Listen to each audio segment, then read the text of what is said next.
Bienvenue sur les blabla de Nana. Pour ce premier podcast, ce sera une petite présentation.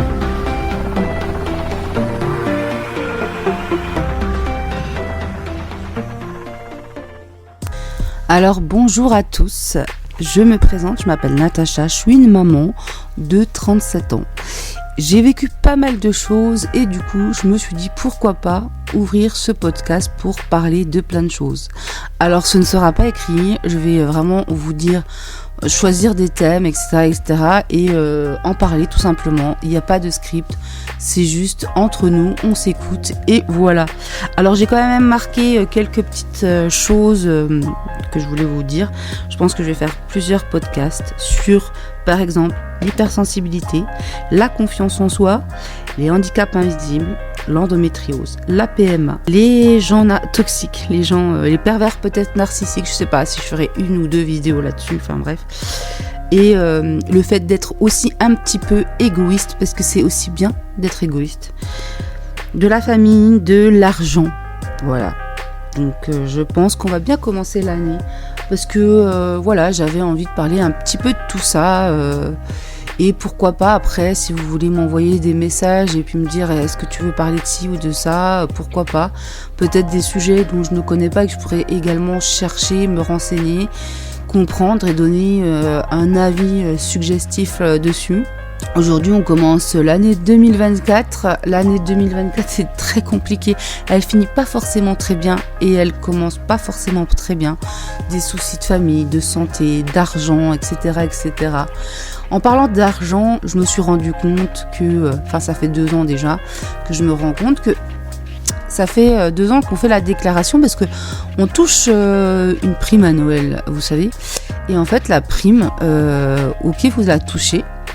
Vous en profitez parce que voilà, c'est cool.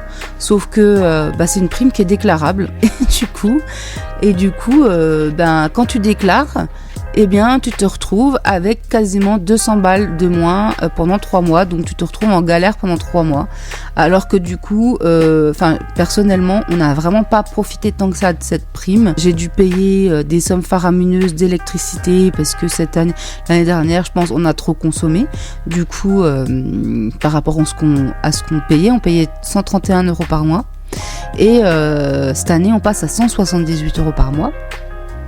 Et on a dû payer 344 € de plus. Enfin, ça plus ça, déjà rien que ça, sur la prime, je peux vous dire que ça enlève une bonne partie. Enfin bref, compliqué. Donc ouais, on vous donne pour mieux vous reprendre. Je trouve ça dégueulasse de devoir, du coup... on commence bien l'année, comme je vous dis, de devoir déclarer un truc qui est dû aux employés pour leur faire plaisir. Et puis derrière, vous reprendre 200 balles par mois. Moi, je trouve ça scandaleux. On va commencer, pourquoi pas...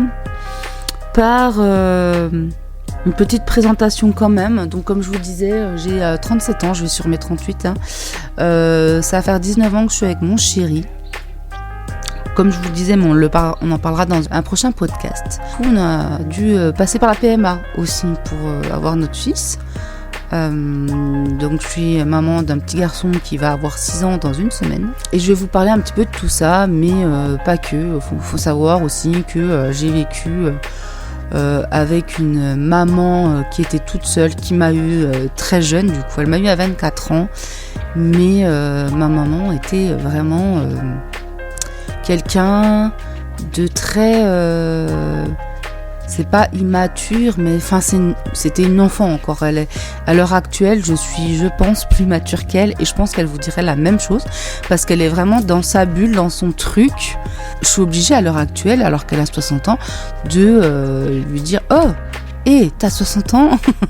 Réagis comme une mamie, quoi, pas comme une gamine de 15 ans. Ma mère m'a élevée toute seule, mais pas vraiment, puisque en fait c'est surtout mes grands-parents qui m'ont élevée, qui ont vraiment joué le rôle de parents, et puis du coup ma mère était plus le rôle d'une grande sœur, et je trouve ça un peu dommage parce que bon, elle a vécu toute seule très très longtemps, très très longtemps,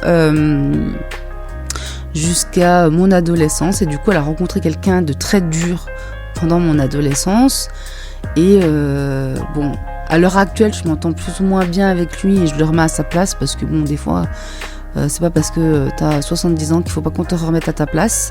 C'est une personne qui n'a pas eu d'enfant et du coup me considère plus ou moins comme sa fille à l'heure actuelle, mais pour moi, enfin, la figure paternelle que j'ai eue, c'était mon grand-père qui m'a élevée. Et donc voilà, un petit peu ce qui s'est passé là pendant mon enfance. Donc j'ai manqué de rien, même si ma mère a toujours galéré. J'avais quand même mes grands-parents qui sont bien occupés de moi. Et je leur en remercierai vraiment toujours, quoi. J'ai plus que ma grand-mère à l'heure actuelle. Mon grand-père est parti il y a 2 ans. Ce qui s'est passé après mon adolescence, ça a été compliqué. J'ai commencé un petit peu à prendre du poids dans la préadolescence. Et j'ai eu mes règles assez tôt. J'ai vécu des choses pendant mon enfance qui étaient assez compliquées parce que autant l'école maternelle s'est très bien passée, mais quand ma mère m'a mis au CP, elle m'a pas mis dans l'école, on va dire, qui suit la logique, elle m'a mis dans une école un peu plus loin qui était privée. Je ne sais pas pourquoi elle a fait ça, mais elle l'a fait. Ce qui fait que cette école, j'avais une maîtresse, et je peux vous dire à l'heure actuelle qu'elle avait bien la tête de l'emploi, elle ressemblait à une sorcière. Pour moi, le souvenir que j'en ai, sachant que j'ai beaucoup occulté... Alors vous entendez ça ? C'est mes bracelets, je suis désolée. Mais j'ai vécu des choses et j'ai vraiment occulté certains souvenirs. Puis des choses des fois toutes bêtes, mais non, je sais pas. Ça par contre, je m'en souviens quand même beaucoup. C'est-à-dire qu'en fait, à l'école, là, si on savait pas répondre, si on pouvait pas répondre, on se prenait une tarte. Vraiment, voilà, une claque. C'est une maîtresse complètement folle dingue qui nous mettait des claques parce qu'on savait pas répondre. Du coup, on se renfermait sur nous. Enfin, je sais que je me recroquevillais sur moi, j'étais en PLS parce qu'elle était complètement fracassée, quoi. Donc, je suis pas la seule à qui elle mettait des baffes. Et du coup, on a été plusieurs enfants à se plaindre. Elle a fini par être virée. Je sais pas si elle a retrouvé un boulot dans l'éducation après, mais en tout cas, elle a été virée. Parce que, déjà, à mon époque, c'était interdit de mettre des claques aux enfants. On ne fait pas ça, madame. Voilà. Donc, elle avait vraiment, je vous dis, la tête de l'emploi parce que elle avait des cheveux rouges, tout frisé, enfin une tête frisée, vous voyez, comme les sorcières, quoi. Si vous avez vu American Horror Story, peut-être que ça vous parle. Il y en a une qui avait cette coupe de cheveux, alors elle était pas méchante, mais voilà, vous voyez un petit peu cette grosse touffe de cheveux frisés rouges, avec en plus un visage très fin et un nez un peu pointu. Moi, j'ai vraiment ce souvenir d'une sorcière.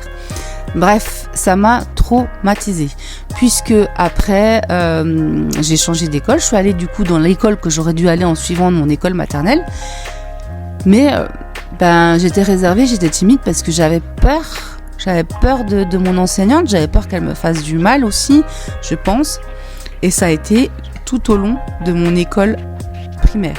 J'ai eu peur comme ça, j'étais renfermée, je ne disais rien. Du coup, ils ont pensé que ça pourrait aussi m'aider de redoubler le CP. Donc, j'ai redoublé le CP. Sauf que ça n'a absolument rien changé. Alors, peut-être que ça m'a quand même un peu aidé. Parce que je suis restée 1 an de plus avec la même maîtresse qui était très gentille. Je me rappelle plus de son nom. Vous voyez, c'est des petits détails comme ça. Ça, je me rappelle plus. Il y en a qu'un que je me rappelle. C'était suite CM1 parce que on avait fait des blagues. Enfin... Comment vous expliquer ? Suite CM1, c'était Monsieur Gilles. C'était dans une commune à côté d'Avignon, mais je ne sais pas si je peux en parler, je ne sais pas si on a le droit de faire ça. Mais en tout cas, moi, je l'adorais, ce maître. Il était génial. Et ce qui s'est passé, c'est qu'il nous avait fait une interro. Et mon grand-père, vous savez, il me faisait beaucoup de blagues. Et moi, je croyais en fait à tout ce qu'il me disait. Et du coup, on avait une interro sur la Gaule, en fait, les Gaulois, etc., etc. Et dans l'interro, il avait marqué quel est le descendant des Gaulois et des Gauloises. Et j'avais marqué les mégots parce que il y a personne qui fumait chez moi. Donc mégots, je sais pas. Puis mon grand-père m'avait fait la blague, donc j'ai cru que c'était ça, alors qu'en fait non. Donc du coup, je sais que il avait marqué je me rappelle qu'il avait marqué dans la marge, puis il me l'avait rendu, mais mort de rire. Et je pense que du coup, quand t'es prof, tu te souviens de ce genre de choses, et ça se trouve à l'heure actuelle, il se souvient encore de de cet interro. En tout cas, vraiment, j'ai de bons souvenirs avec lui. Vous voyez, il y a quand même quelques personnes que je me souviens vaguement. Je sais que j'en avais eu un, il s'appelait Monsieur Laurent quand j'étais à l'école. Et par contre, ouais, ma maîtresse de CP, pourtant je l'ai eu 2 ans de suite, je me rappelle pas du tout de son nom. Je crois qu'elle s'appelait Chantal, mais voilà. Donc j'ai beaucoup occulté certaines choses. Il y a certaines écoles qui laissaient, soit on disait le prénom du maître, enfin de l'instit, soit et ça a continué parce que je sais que même quand je suis allée en maison familiale rurale, on appelait les profs par leur prénom et pas par leur nom de famille, monsieur machin, monsieur bidule, enfin bref. Et du coup dans ces années-là, il me semble qu'au CP on l'appelait par son prénom, c'est peut-être pour ça que je me rappelle pas. Et après, j'ai eu quand même des instits et du coup, c'était par leur nom. Et je sais pas à l'heure actuelle comment c'est. Je sais que mon fils qui est en maternelle, lui, il appelle ses maîtresses par leur prénom, même par leur surnom, puisque l'année dernière, il avait Manu et cette année, il a Joe. Donc voilà, un petit peu. Pourquoi pas aussi, je vais le noter, vous voyez, je vais le noter aussi, parler de l'éducation à l'heure actuelle, parce que j'ai remarqué que l'éducation à l'heure actuelle n'est pas du tout la même que celle qu'il y avait à mon époque. Alors on aura certainement plusieurs générations qui écouteront ce podcast. Je ne sais pas comment ça s'est passé pour vous. Je sais très bien que du coup, la génération d'avant a encore vécu autre chose. Et puis juste après, c'était vraiment complètement différent. Que je vous raconte un petit peu. Donc là, je vous ai parlé un petit peu de la primaire. Au niveau du collège, j'ai commencé un petit peu plus à m'affirmer, même si c'était compliqué. Mais figurez-vous que malgré tout ce qu'on pourrait penser, j'étais dans les populaires, donc c'est génial. J'étais dans les populaires, on était une petite équipe, un petit groupe, même un grand groupe, on était pas mal nombreux dans le groupe. Et du coup, les gens nous aimaient bien, etc., etc. Mais c'est à cette époque-là aussi que ma mère a rencontré son compagnon, ce qui fait qu'à un moment donné, j'étais obligée de partir et ça m'a brisé, mais vraiment brisé le cœur. Et je pense que ça m'a quand même changé. J'ai fait une dépression. Vivre là où je vivais, en fait, je suis passée d'une grande ville à un village où il n'y a personne, où il n'y a rien, dans un département très paysan, ce qui fait que c'était vraiment... mais le jour et la nuit, parce que quand j'allais au collège, je pouvais même pas... Enfin, vous voyez, j'étais dans un des plus grands collèges qui existent, et je me retrouve dans un petit collège où il y a quasiment que des enfants de paysans, alors que j'étais en centre-ville avant. Je perds mes amis, vous voyez, c'est quand même compliqué à vivre quand on est ado. Donc ça, je l'ai assez mal vécu. Et je dirais aussi que à ce moment-là, j'essayais de trouver des solutions. J'étais allée voir une éducatrice pour essayer de foutre le camp de là, parce que je ne supportais pas vivre chez mon beau-père, parce que c'était vraiment un enfer. J'avais pas de chambre. Enfin bon, je vous en parlerai peut-être dans un autre podcast, mais en tout cas, j'étais très très limitée au niveau de ce que je pouvais faire et tout, donc ça a été très compliqué. Et du coup, la solution, alors je me suis fait engueuler parce que du coup, j'ai été voir une éducatrice et on a enlevé les aides à ma mère. Enfin, la logique, hein. Bref. Et puis finalement, c'est mes grands-parents qui m'ont recueilli chez eux, comme ça, je pouvais aller dans un établissement pas loin, et puis je continuais à vivre avec eux, et je m'en suis vraiment sentie bien plus... voilà, j'ai remonté un petit peu la pente, ça a été mieux. Et puis même après, du coup, avoir fait les études que j'ai fait, donc j'ai fait un BEPA service aux personnes, et pas un BEP sanitaire et social, c'est la même chose, sauf que là, on est plus dans le agricole, donc tout ce qui est maison familiale rurale, institut rural, etc., etc. Donc là, c'est devenu où j'étais une maison familiale, mais à l'époque, c'était un institut. Et du coup, j'ai fait mon BEPA là-bas, ce qui s'est très bien passé. Et j'ai voulu continuer la prépa d'être soignante, sauf que ça s'est très très mal passé. Et de là, j'ai presque fait une dépression parce que le personnel en avait rien à secouer des gens. Et moi qui est très hypersensible, très hypersensible et empathique, j'ai presque fait une dépression en fait en sortant de là. Je me suis un petit peu réfugiée chez mes grands-parents. J'ai commencé à chatter. Alors c'était l'époque de MSN et compagnie. Il y avait Skyrock, Skyblog, vous voyez, tout ce genre de trucs, les chats, etc., etc. J'ai rencontré des garçons parce que du coup j'étais tellement timide que je n'en rencontrais pas dans la vraie vie, ou très peu. Et du coup là ça m'a un petit peu plus ouvert, mais je me dis avec le recul, mais tu te rends compte que t'aurais pu tomber sur tout et n'importe quoi, t'aurais pu tomber sur des gens complètement fous qui auraient pu te faire du mal, ou pire. Mais j'ai eu une chance, mais de ouf, parce qu'il s'est rien passé. C'est quand même dingue. J'ai pas eu de soucis particuliers. J'ai eu le cœur brisé, mais j'ai pas eu de soucis particuliers parce que j'ai rencontré quelques garçons qui avaient à peu près mon âge. La plupart ne me convenaient pas. Il y en a un, il m'a brisé le cœur. Et bien le dernier, je le trouvais trop vieux. Il avait pas mon âge, contrairement aux autres. Du coup, je lui ai dit, écoute, non, laisse tomber, ça m'intéresse pas. Et de là, il m'a dit, viens sur le chat, là, c'est sympa, on va rire et tout, machin. Tu vas peut-être rencontrer du monde, etc., etc. Et à ce moment-là, alors je ne pense pas que ça existe encore, mais je suis allée sur... Alors, je suis passée de Tchatch, vous savez, Tchatche, si je dis pas de bêtises, ça devait être ça, Tchatch. Et donc, c'était un truc de rencontre un petit peu, mais de discussion rapide comme ça, avec Skyrock, à Chatland. Chatland, c'était vraiment trop bien avec les emojis, enfin les smileys, les émoticônes et tout machin à l'époque. C'était vraiment trop bien. Et de là, ce fameux garçon, cet homme, puisqu'il avait 30 ans, moi j'en avais 19. On s'est super bien entendu, on rigolait bien, je passais énormément de temps avec, ça me faisait du bien sur ce chat et tout, on rigolait. J'ai même rencontré une de mes meilleures amies dessus, ça fait 19 ans. Et du coup, en discutant comme ça avec lui, c'est là que je suis tombée amoureuse de lui, de sa personnalité. Et à l'heure actuelle, nous sommes mariés depuis 16 ans, bientôt 17. Et ça fait 19 ans qu'on est ensemble. Enfin, ça va faire 19 ans là en 2024, pardon. Ça vient de faire 18 ans, on va pas abuser quand même. J'ai rencontré mon mari à ce moment-là. Ça s'est très bien passé, on s'est très bien entendu, on s'est vite mis ensemble, etc., etc. Et de là, on a essayé du coup d'avoir un enfant, sauf que c'était très compliqué.